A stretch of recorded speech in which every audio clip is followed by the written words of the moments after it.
हाय दोस्तों, मेरा नाम है हर्ष और आज मैं एक इम्पॉर्टेंट टॉपिक के बारे में बात करूंगा जिसका नाम है द डेलीगेशन फ्रेमवर्क।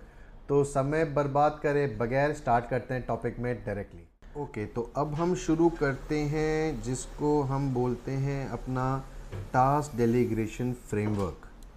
अभी मैं अगले 15 से 20 मिनट तक आपको डिटेल में समझाऊंगा कि टास्क डेलीगेशन फ्रेमवर्क होता क्या है और इसकी हमें ज़रूरत क्यों पड़ती है एज अ बिज़नेस ओनर। ठीक है, तो टास्क डेलीगेशन की ज़रूरत क्यों है, हमें टास्क लोगों से करवाने की आवश्यकता क्यों है। ठीक है, प्रॉब्लम ये है प्रॉब्लम ये है प्रॉब्लम ये है कि जो हमारी एज अ बिज़नेस ओनर का जो करंट स्टेट ये है कि हम जो अपने एम्प्लॉयज़ को टास्क देते हैं करने के लिए, जो भी हम अपने एम्प्लॉयज़ को टास्क देते हैं करने के लिए, वो या तो भूल जाते हैं या तो अगर वो करते हैं तो वो उस टाइम पे जाकर करते हैं जब हमारे को उस काम की ज़रूरत नहीं है। मोस्ट ऑफ द टाइम क्या होता है, हम खुद ही अपने एम्प्लॉयज़ को टास्क दे करके उनसे काम मांगना भूल जाते हैं। हम ये सोचते हैं कि हमने अपने एम्प्लॉय को काम दे दिया, अब वो काम हो जाएगा। ठीक है, पर नॉर्मली ऐसा होता नहीं है। एम्प्लॉय क्या करता है, वो बेचारा आपको, ऐसा नहीं है कि वो काम करने के लिए मना कर रहा है। प्रॉब्लम ये है क्योंकि उस एम्प्लॉय के पास काम जो है वो हर डायरेक्शन से आ रहा है, ऊपर से भी आ रहा है, नीचे से भी आ रहा है, कस्टमर के भी फ़ोन आ रहे हैं उसको, आप भी 4 काम दे रहे हो, आपके फैक्ट्री के भी बाकी एम्प्लॉयज़ भी उसको काम दे रहे हैं। तो वो बेचारा परेशान होकर के सिर्फ वही काम करता है जिससे इमीडिएट इम्पैक्ट पड़ रहा है कंपनी को। ठीक है, जैसे फॉर एग्जांपल वो डिस्पैच टाइम पे निकाल देगा, वो इन्वॉइसिंग टाइम पे कर देगा, जिससे कि इमीडिएटली रिजल्ट कंपनी को मिलता है। बाकी जो भी आप काम देते हो जिसका प्रोलॉन्ग इफेक्ट में रिजल्ट मिलता है कंपनी को, वो जो है वो बैक बेंच पे चला जाता है। ठीक है, तो वी नीड अ सिस्टम जहाँ पे बंदा, एम्प्लॉय जो है, the moment he enters into the office, उसको पता होना चाहिए कि आज मेरे को ये 10 काम करने हैं जाने से पहले। ठीक है, तो दी आइडियल कंडीशन जो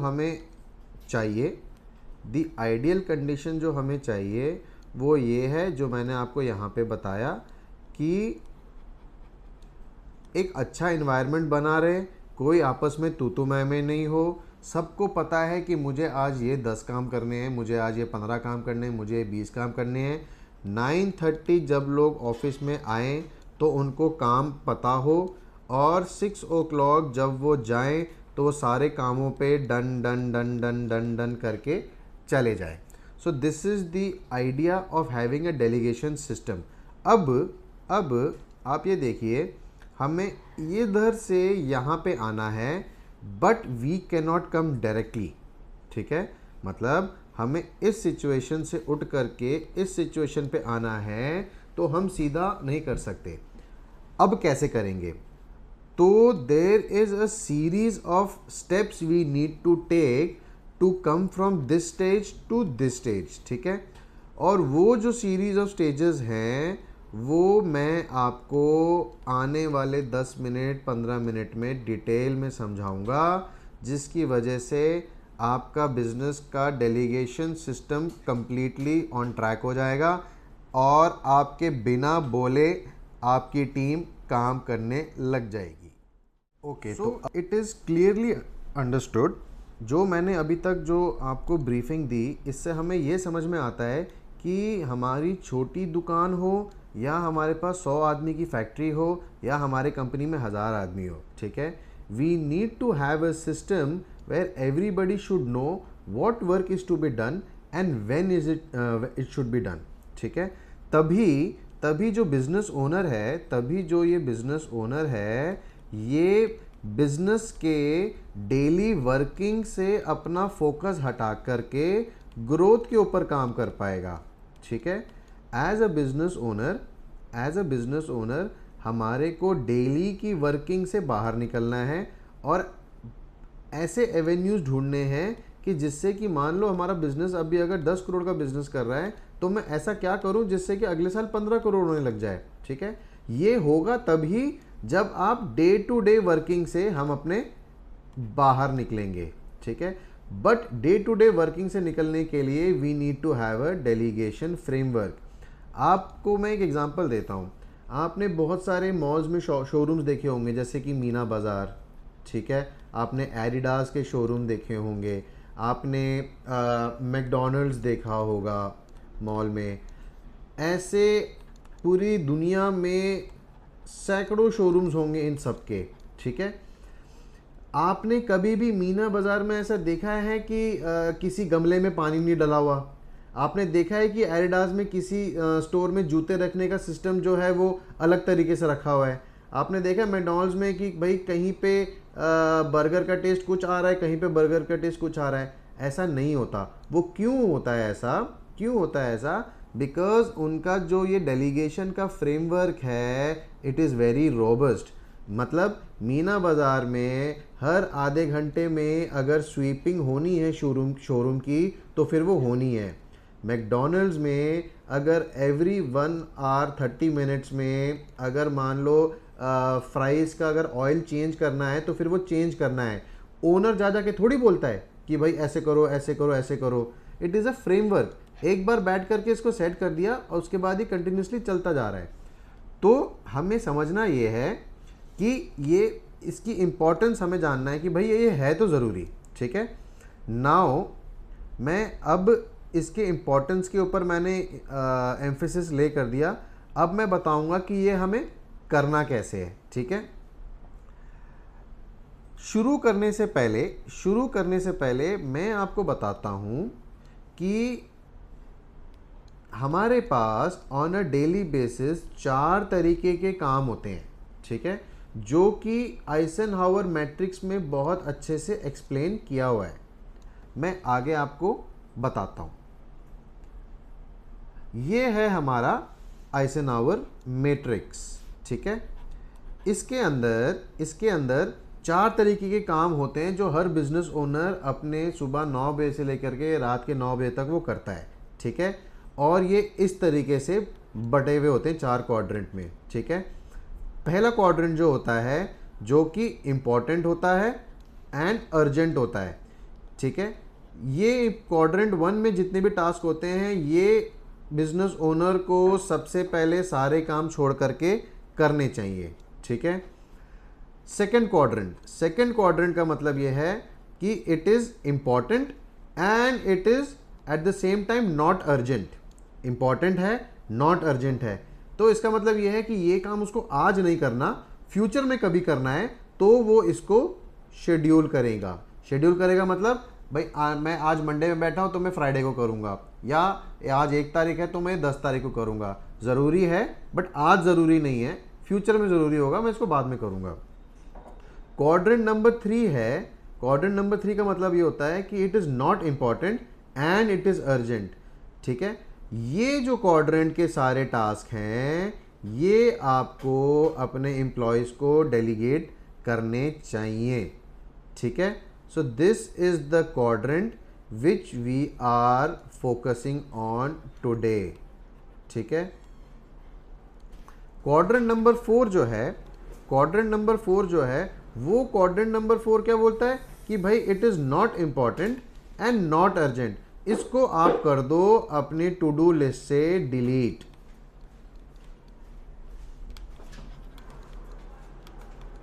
ठीक है, नाउ अब हमें यह समझ में आ गया कि क्वाड्रेंट नंबर 1 क्या होता है, क्वाड्रेंट नंबर 2 क्या होता है, 3 क्या होता है, 4 क्या होता है। क्वाड्रेंट नंबर 1 मतलब we have to do it right now, सारे काम छोड़ के। क्वाड्रेंट नंबर 2 का मतलब होता है कि it is important but not urgent, so I will schedule it at a later date. ठीक है, क्वाड्रेंट नंबर 3 का मतलब क्या होता है, it is not important but it is urgent, so this is the task which we give to our employees. And quadrant number 4 is not important and not urgent and we will simply not do it right now. हम इसको मतलब important नहीं है मेरी life में अभी। ठीक है, तो मैं आप सबको रेकमेंड करूंगा कि इस लिंक पे जा कर के इस लिंक पे जा कर के आप आइजनहावर मैट्रिक्स के बारे में ज़रूर पढ़ लीजिए, ठीक है। This will help you in understanding what kind of work should every employee, employer, manager, CEO, CXO, सारे जितने भी लेवल के लोग होते हैं वो क्या काम करते हैं, उसके लिए आपको ये आइजनहावर मैट्रिक्स हेल्प करेगा। एंड ट्रस्ट मी, ये जितनी भी टॉप 100 कंपनियां हैं यूएस में एंड इंडिया में, ये सारे जो जॉब डेलीगेशन और जो अलॉटमेंट करते हैं सारे इस मैट्रिक्स के हिसाब से करते हैं। चाहे वो एप्पल हो, चाहे वो शेल हो, टेस्ला, रिलायंस, सब जगह आइजनहावर मैट्रिक्स के बेसिस पे ही काम होता है, ठीक है। नाउ मैं ये एज्यूम करता हूँ कि आप आइजनहावर मैट्रिक्स की वजह से समझ गए कि non important and urgent task ही हमें डेलीगेट करना है, ठीक है। अब हम आगे बढ़ते हैं। तो we are right now at this stage, step number 1। अब हमने ये तो डिसाइड कर लिया कि भाई हमें टास्क डेलीगेट करना है। अब कौन से टास्क डेलीगेट करने हैं, किस तरीके के टास्क होते हैं डेलीगेट करने हैं। बिजनेस ओनर को सबसे पहले उसके आंखों के सामने सारी प्रॉब्लम्स होती हैं, बट फिर भी ही डजंट नो कि भाई मैं स्टार्ट कहाँ से करूँ, ठीक है। तो to begin with first we will define the category of the type of task जो हर ऑर्गेनाइजेशन में होती हैं, ठीक है। तो द टाइप ऑफ टास्क जो हर कंपनी में या हर ऑर्गेनाइजेशन में होती हैं वो होते हैं 2 तरीके के। एक होता है रेपिटेटिव टास्क। रेपिटेटिव टास्क कौन से होते हैं? जो हर दिन या हफ्ते में एक बार या 15 दिन में एक बार या मंथली में एक बार जो होने ही हैं, ठीक है। मैं रिपीट करता हूँ, वो सारे काम जो कि डेली बेसिस पे, वीकली बेसिस पे, फोर्टनाइटली बेसिस पे चलते रहेंगे। जब तक बिजनेस है तब तक ये टास्क चलते रहेंगे। इनको हम लोग रेपिटेटिव टास्क बोलते हैं।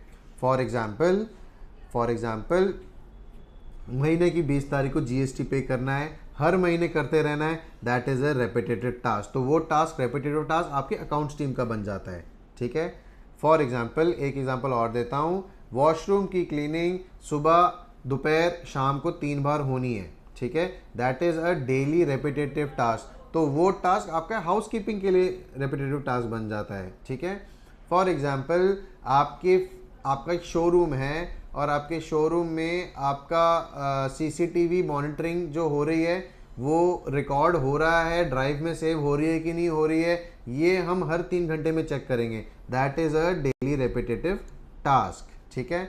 आपकी फैक्ट्री में अगर गुड्स लिफ्ट है तो उस गुड्स लिफ्ट की मेंटेनेंस 3 महीने में एक बार होनी चाहिए, तो that is a quarterly repetitive task. आप मतलब समझें कि जितने भी टास्क हमारे को on an average daily basis, weekly basis, fortnightly, annually, कुछ भी बेसिस पे अगर करना है तो that is a repetitive task. एक एग्जांपल और देता हूँ, आपके पास अगर ट्रक्स हैं, अगर आपका ट्रांसपोर्ट का बिजनेस है, तो आफ्टर एवरी 1000 किलोमीटर्स अप्रॉक्सीमेटली, या आप ले लो कि भाई 5000 किलोमीटर के बाद मेरे को ट्रक के सर्विसिंग करानी है, ठीक है, तो that is your repetitive task.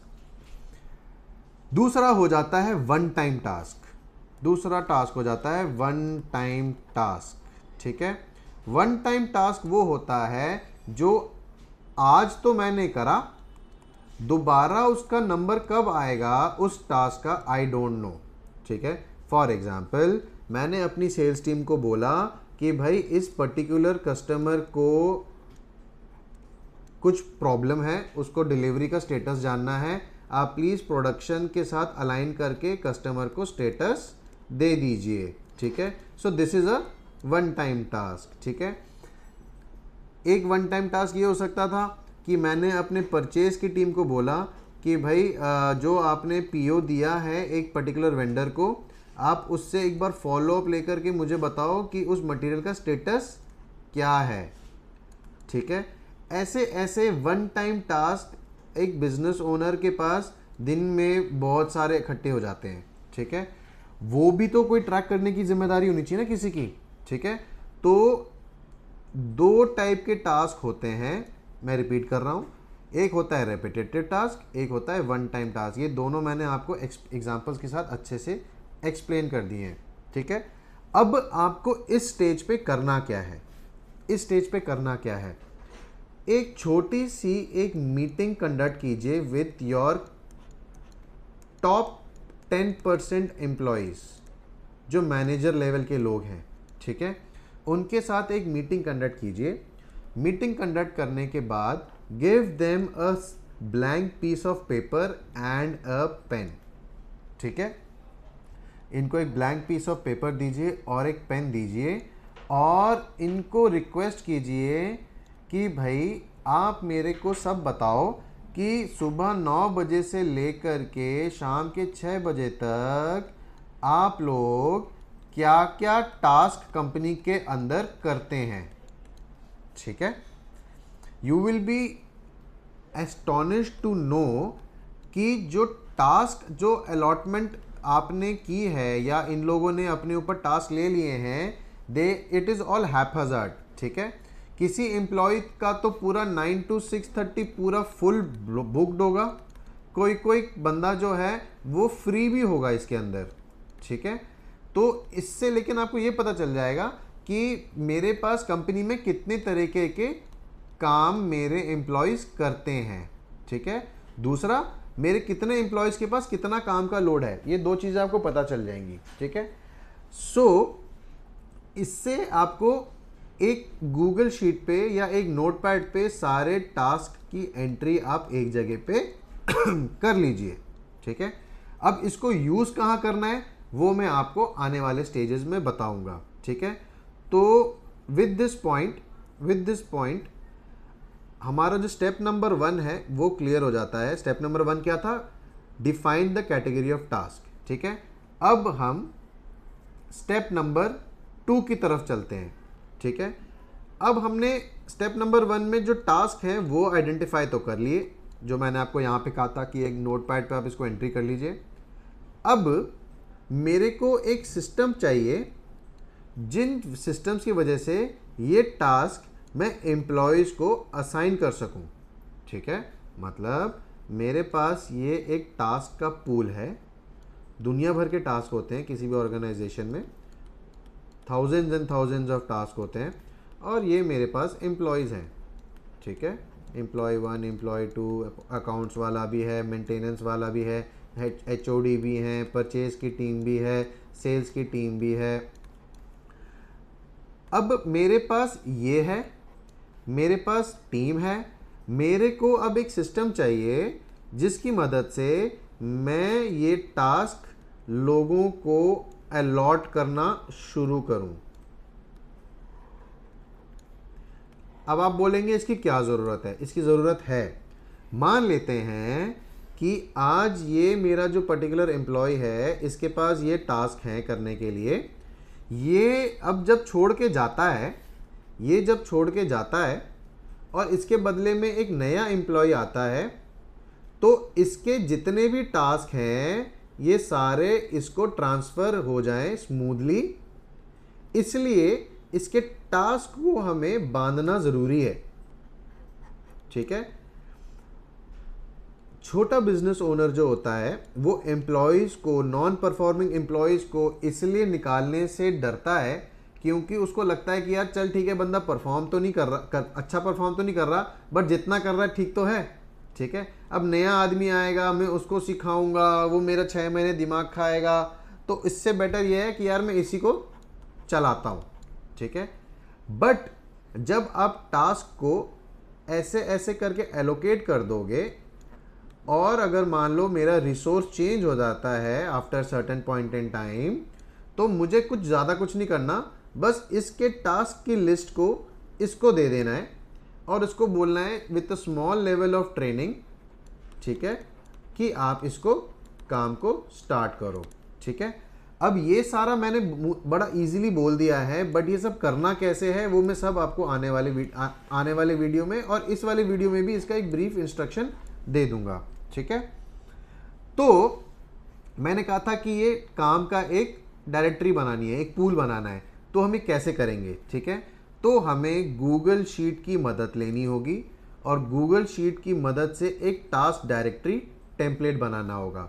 मैंने यहाँ पे एक फॉर्मेट गूगल शीट का जो मेरी कंपनी यूज़ करती है वो मैंने आपको यहाँ पे दे दिया है, ठीक है। आपको बस यहाँ पे क्लिक करना है और इसका एक कॉपी ले लेना है, ठीक है। मैं इसको कॉपी करने का तो तरीका बता देता हूँ, बहुत सिंपल है। आप जब इस लिंक को क्लिक करेंगे, आपने यहाँ पे फाइल पे क्लिक करना है, फिर यहाँ पे मेक अ कॉपी क्लिक करेंगे तो ये गूगल शीट जो है आपके सिस्टम में लोड हो जाएगी। अब ये गूगल शीट कुछ इस तरीके की दिखती है, देखिए यहाँ पे, ठीक है। इसमें देखिए क्या है, मैं आपको बताता हूँ। नीचे यहाँ पे देखिए सारे एम्प्लॉयज़ के नाम हैं, राम, राहुल, सिद्धार्थ। यहाँ पे आप और भी लिख सकते हो, Akshay.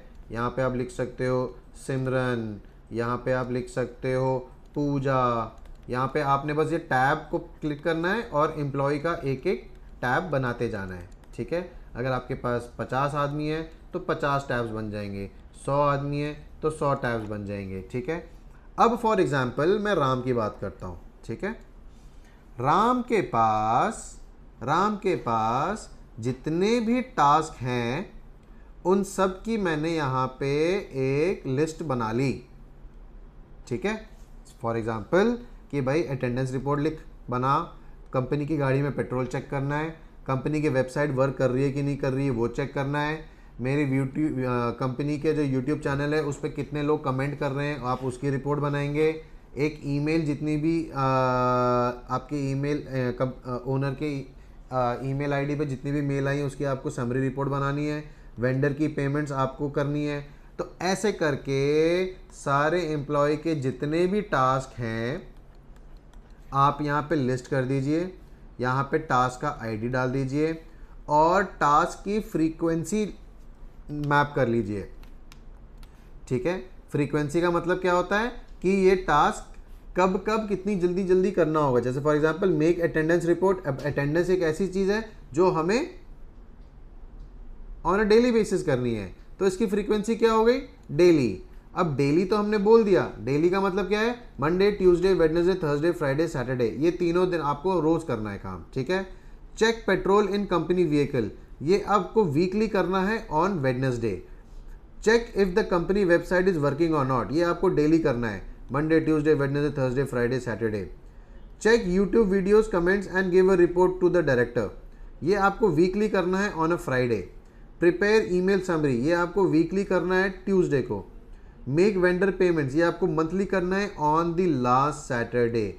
What I mean to say is, ये मैंने आपको एक एग्जाम्पल दिया है और इस तरीके से आप सारे एम्प्लॉयज़ के टास्क को इस तरीके से बहुत ही सिंपली मैप कर सकते हैं, ठीक है। बट प्लीज नोट ये जो टास्क मैंने आपको बताया है it is suitable only for repetitive task, ठीक है ना। आप देखिए यहाँ पे ये सारे टास्क रेपिटेटिव हैं, ये सारे टास्क रेपिटेटिव हैं, ठीक है।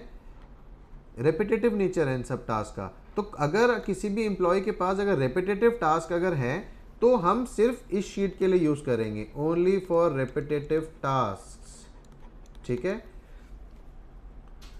The goal here is to list all the tasks of the employees in a particular organization. Whenever a new employee comes in as a replacement for an existing employee, we will simply change the name and assign all the tasks to the new person. मतलब अगर राम की जगह पे कोई नया आदमी आ गया, श्याम आ गया, तो हमें कुछ नहीं करना, बस राम की जगह पे इस टैब में कर देंगे श्याम और उसको ये लिस्ट की प्रिंट आउट दे देंगे ताकि उसको पता चल जाए कि भाई इस कंपनी के अंदर मेरे को ये सारे काम करने हैं। अब आपको ध्यान रहा होगा जब मैंने यहाँ पे स्टार्टिंग में बताया था आपको कि एम्प्लॉयज़ को क्लैरिटी नहीं होती कि मुझे क्या क्या काम करने होते हैं। तो जब आप इस तरीके से डायरेक्टरी बना लेंगे तो एक सेंस ऑफ क्लैरिटी आ जाएगी क्लैरिटी आ जाएगी सारे एम्प्लॉयज़ के अंदर, ठीक है, कि भाई अटेंडेंस का काम इसका है, ठीक है, मशीन मेंटेनेंस का काम इसका है, वेंडर की पेमेंट करने का काम इसका है, कस्टमर को सर्विस देने का काम इसका है। कोई किसी को नहीं बोल सकता कि सर ये काम तो मेरा नहीं था, इसका था, ठीक है। नॉर्मली छोटी कंपनी में क्या होता है कि आपने वेंडर की पेमेंट का काम आज इस बार इसको बोल दिया क्योंकि ये सामने खड़ा था, नेक्स्ट टाइम आपने इसको बोल दिया क्योंकि ये छुट्टी पे था, फिर नेक्स्ट टाइम आपने इसको बोला, क्यों, क्योंकि ये भी नौकरी छोड़ गया, ये भी नौकरी छोड़ गया, तो इसलिए बोल दिया। अब किसी को पता ही नहीं कि ये जो वेंडर पेमेंट करने का जो काम था वो एक्चुअली था किसका, ठीक है। तो ये जब आप डायरेक्टरी बना लेंगे तो आपका जो ये कन्फ्यूजन वाला जो माहौल है कंपनी के अंदर, ऑर्गेनाइजेशन के अंदर, वो आपका कंप्लीटली तरीके से सॉल्व हो जाएगा, ठीक है। अब ये मैंने आपको रेपिटेटिव टास्क के बारे में तो बता दिया, ठीक है। अब एक दूसरे तरीके का भी टास्क होता है जिसको हम लोग वन टाइम टास्क बोलते हैं, ठीक है। अब वन टाइम टास्क को मैप करने के लिए हमारे को एक नया टाइप का तरीका चाहिए होगा जिसको हम बोलते हैं द पर्ची सिस्टम। पर्ची system is a very simple तरीका। पर्ची सिस्टम में आपको कुछ नहीं करना, ठीक है, बस एक किताब प्रिंट करानी है, लाइक अ चालान बुक। चालान बुक के अंदर फर्स्ट कॉपी होगा, उसके बीच में कार्बन कॉपी होगा और उसके बाद में एक सेकंड डुप्लीकेट कॉपी होगा, ठीक है। आपने फर्स्ट कॉपी में जो भी टास्क आपने बंदे को दिया है, एम्प्लॉय को दिया है, मैनेजर को दिया है, आप उसका डिस्क्रिप्शन लिखिए और ये पर्ची फाड़ करके आप एम्प्लॉय को दे दीजिए। आपके पास कार्बन लगा होगा तो सेकंड वाली कॉपी में आपके पास वो टास्क का रिकॉर्ड होगा, ठीक है। तो एटलीस्ट नाउ यू नो कि जो वन टाइम टास्क जो है ये मैंने फिल करके अपने एम्प्लॉय को दे दिया। अब एम्प्लॉय जो है वो जब काम कर लेगा तो ये वाली जो पर्ची है आपको वापस सबमिट कर देगा और आप अपनी डायरी में इसको सेकंड जो कागज़ है आप इसको काट दोगे और इस पर्ची को फाड़ के फेंक दोगे, ठीक है। Very simple. मैं आपको फिर से समझाता हूँ। आपने कोई वन टाइम टास्क है, आपने पर्ची बनाई, पर्ची बनाने के बाद आपको ये पूरा फ्लो फिर से समझाता हूँ। आपने ये एक पर्ची बनाई। पर्ची क्या है? पर्ची एक तरीके की किताब है, जैसे एक चालान बुक होती है। चालान बुक में क्या होगा? पहला कॉपी तो होगी पर्ची, फॉर्मेट होगा काम देने का। उसके बाद हम एक कार्बन कॉपी रखेंगे, ठीक है। कार्बन को उसके बाद कार्बन रखने के बाद जो पीछे वाला जो आपका सेकंड पेज होगा उसके ऊपर इस टास्क का सारा डिटेल आ जाएगा। अब हम ये जो पर्ची है, जो फर्स्ट कॉपी है, ये मेरा सेकंड कॉपी है, ठीक है। फर्स्ट कॉपी जो है ये मैं अपने एम्प्लॉय को दे दूंगा और उसको काम समझा दूंगा, ठीक है। अब एम्प्लॉय जब काम करके आएगा, एम्प्लॉय जब काम करके आ जाएगा, आने के बाद आपको वो पर्ची फिर से देगा और इस पर्ची को आप चेक करोगे, काम की क्वालिटी चेक करोगे।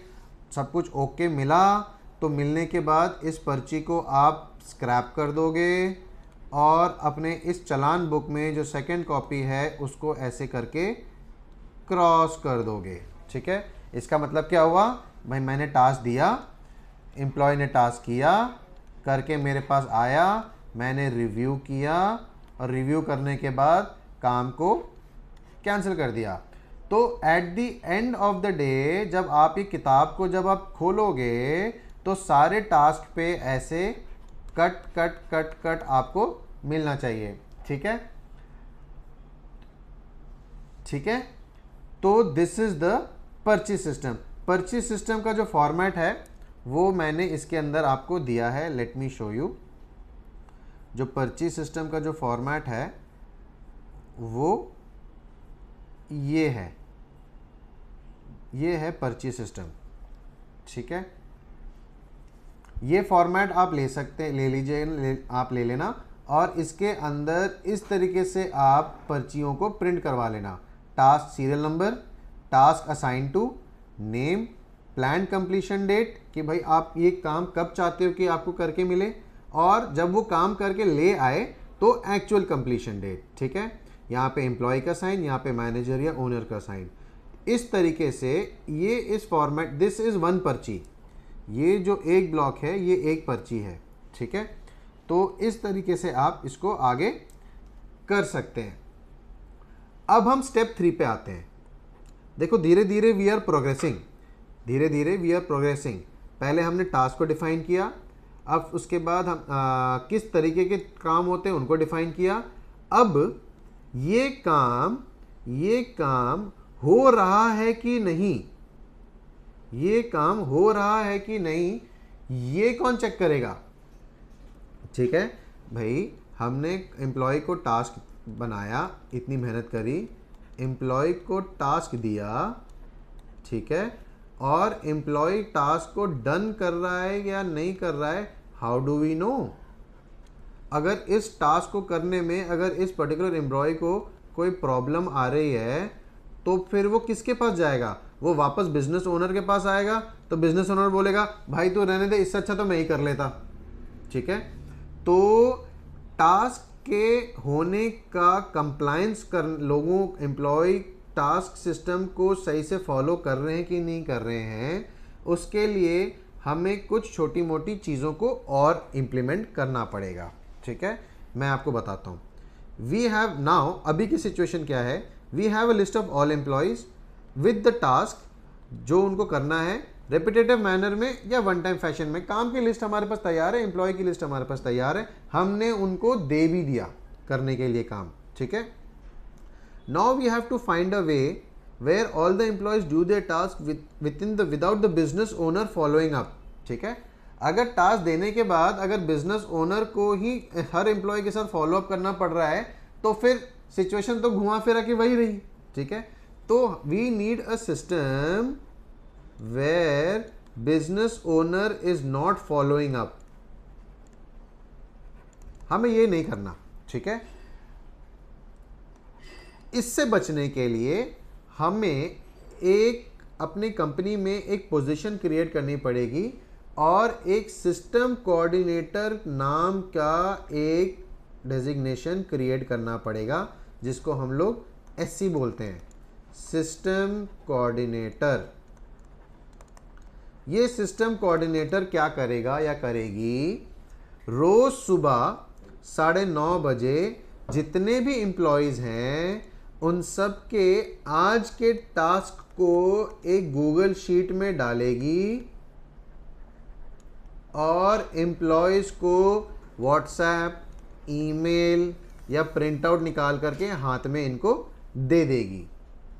ठीक है, ठीक है, मैं फिर रिपीट कर रहा हूँ। सिस्टम कोऑर्डिनेटर का क्या काम है, जितने भी एम्प्लॉयज़ हमारी कंपनी में हैं उन सब के टास्क को एक जगह पे कंसोलिडेट करेगी और एम्प्लॉय वाइज एक डॉक्यूमेंट क्रिएट करेगी और सबको व्हाट्सएप, ईमेल या प्रिंट आउट या जिस तरीके से भी डिस्ट्रीब्यूट करेगी।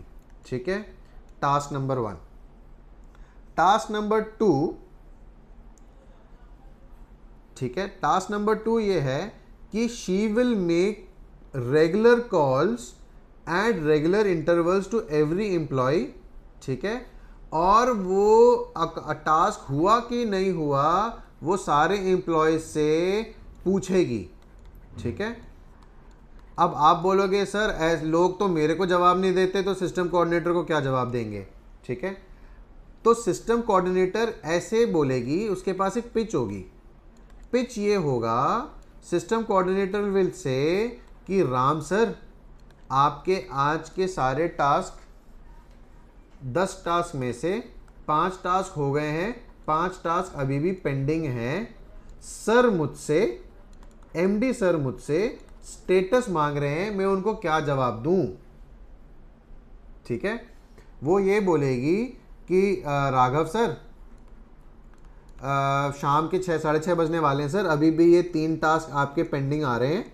ठीक है, अभी मेरे को MD सर का फ़ोन आया था, वो स्पेशली आपका पूछ रहे थे कि राघव का स्टेटस क्या है, जबकि आप पूछ नहीं रहे हो सिस्टम कोऑर्डिनेटर से, आपका ये काम नहीं है, but she will use this pitch so that employees के अंदर सिस्टम कोऑर्डिनेटर की अथॉरिटी बिल्ड हो, लोगों को लगे कि भाई एमडी का सिस्टम कोऑर्डिनेटर के साथ दिन में 5 से 6 बार बात होती है, जबकि हो नहीं रही है।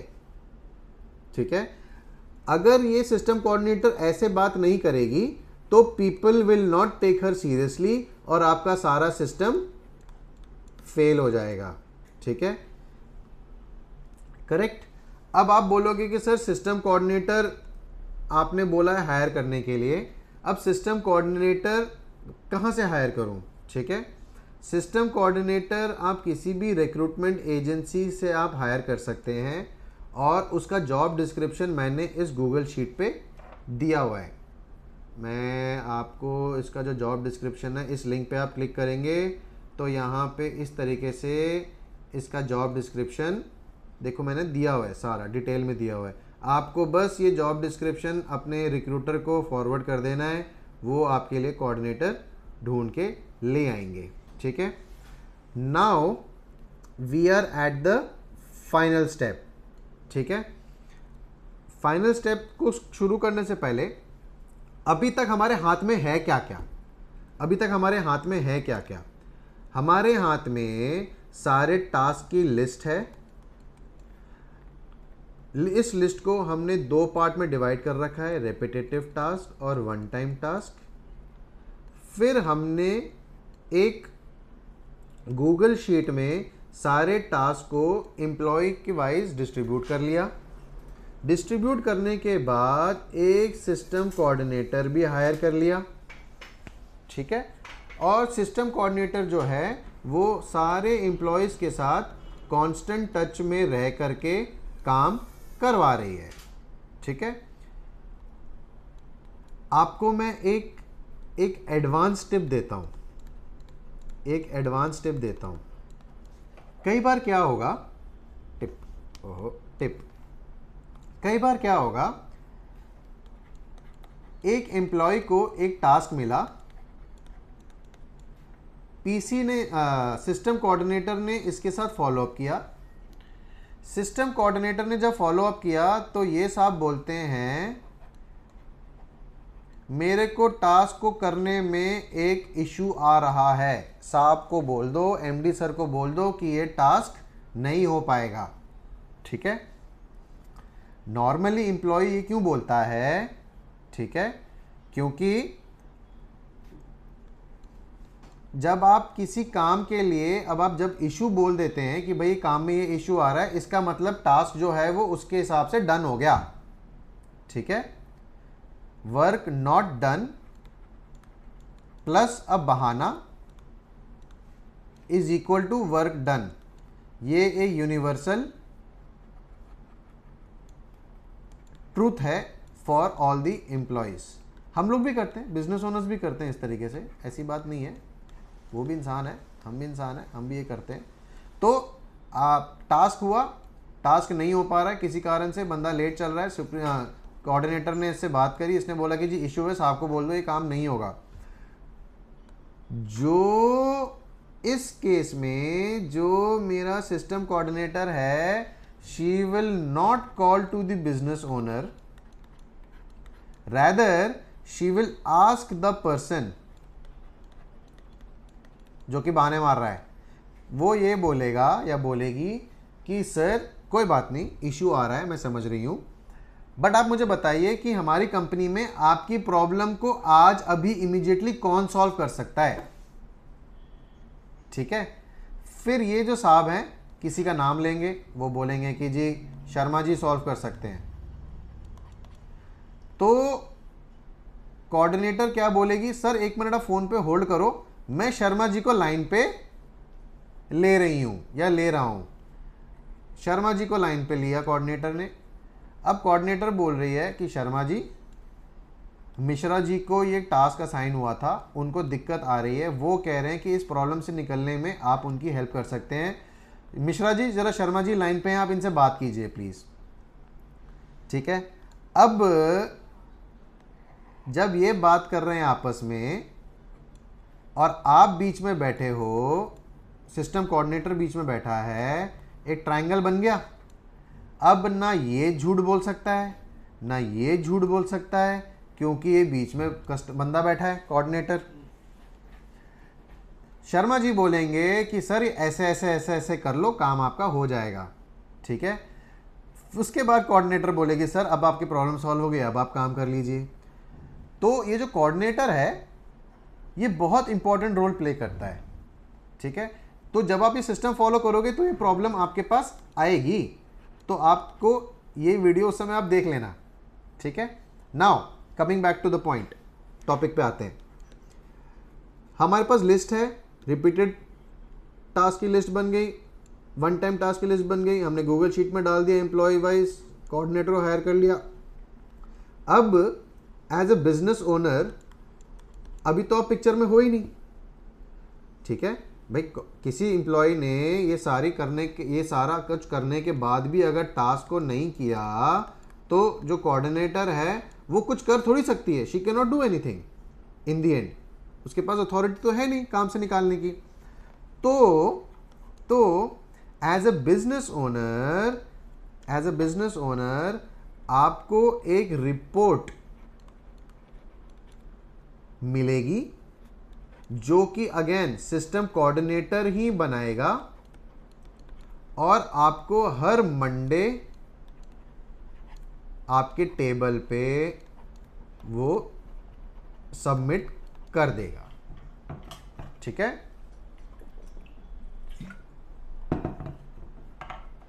इस रिपोर्ट में पिछले हफ्ते की मंडे टू सैटरडे की, और हम मंडे को रिपोर्ट आपको मिलेगी, मंडे टू सैटरडे की सारा सिस्टम का कंप्लायंस की रिपोर्ट आपको वो कोऑर्डिनेटर आपके टेबल पे दे देगी।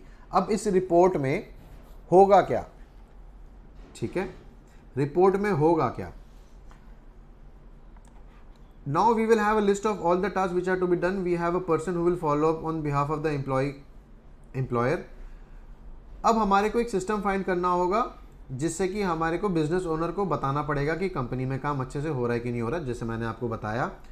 उसके लिए एक MIS की शीट हर एम्प्लॉय की प्रिपेयर होगी, गूगल शीट में ही प्रिपेयर होगी, और ये करने वाला पर्सन भी आपका सिस्टम कोऑर्डिनेटर ही होगा। अब आप देखो कि सिस्टम कोऑर्डिनेटर जो आपके पास है, जो अभी तक आपकी कंपनी में एग्जिस्ट नहीं करता था, धीरे धीरे इसका कितना इम्पोर्टेंट रोल है कंपनी में, ठीक है। अभी MIS शीट का एक पर्टिकुलर फॉर्मेट होता है जो कि प्रोसेस जो आपका जो सिस्टम कोऑर्डिनेटर है वो फिल करेगा और आपके मंडे को आपको देगा, और मंडे को आपको प्रेजेंट करेंगे इस फॉर्मेट में, ठीक है। दिस फॉर्मेट मैं आपको प्रोवाइड करा दूंगा, आपको करने की ज़रूरत नहीं है, ठीक है। ये हेमलता है। KRA क्या है? All work should be done, ठीक है ना, and all work should be done on time. KPI क्या है? Work not done and percentage not work done on time. Now this is the kind of MIS which your system coordinator will make, ठीक है। And इसको जो आप Monday को जो आप मॉनिटर करोगे, उसका फ्लो क्या होना चाहिए? उसका फ्लो ये होना चाहिए, दिस इज योर ऑफिस, ये आपका टेबल है, यहाँ आप बैठे हो, ठीक है। मंडे को अपने ऑफिस में जितने भी की एम्प्लॉयज़ हैं, जिन लोगों का MIS बन रहा है, उन सब की लाइन लगवाओ, ठीक है। सिस्टम कोऑर्डिनेटर क्या करेगी? ये जो MIS का जो प्रिंट आउट है, ये जो मैंने आपको दिखाया, MIS का जो प्रिंट आउट है, हर एम्प्लॉय को हैंड ओवर कर देगी एक कॉपी, और एक कॉपी आपके टेबल पे, ठीक है। अब मंडे को एक एक करके आदमी अंदर आएगा आप उनका स्कोर डिस्कस करोगे। आप क्या बोलोगे कि सर आपका स्कोर पिछले हफ्ते का अप टू द मार्क नहीं है, ठीक है, मैं उसको बढ़ाने में आपकी क्या मदद करूं, आप मुझे बताइए। आपके साथ दिन रात लग के काम करना है एज ए बिजनेस ओनर, मैं करने को तैयार हूं, बट अगले हफ्ते प्लीज़ अपने स्कोर को बढ़ा लीजिए, ठीक है। ये बंदा जाएगा, फिर नया बंदा आएगा, अगर इसने काम अच्छा किया होगा तो इसको अप्रिशिएट करेंगे, ठीक है, और बोलेंगे अगले हफ्ते भी ऐसे ही काम करना है। ये बंदा चला जाएगा, आएगा जाएगा, आएगा जाएगा, आएगा जाएगा। एक चीज़ आपको ध्यान देनी है, ये MIS का जो स्कोर आएगा आपके पास, बंदे का स्कोर, एम्प्लॉय का स्कोर कितना भी लो हो, आपको उसको स्कोल्ड नहीं करना, आपको उसको नीचा नहीं दिखाना, ठीक है। आपको उसको सिर्फ और सिर्फ एनकरेज करना है फॉर नेक्स्ट वीक, ठीक है, ताकि वो परफॉर्मेंस बढ़ जाए, ठीक है। तो ये वाला जो फॉर्मेट है ये भी मैं आपको प्रोवाइड करा दूंगा। It is very simple format, nothing much to do. And अब आपका जो करंट स्टेट था और जो ये 4 स्टेप्स करने के बाद जो आपका अब प्रेजेंट स्टेट है,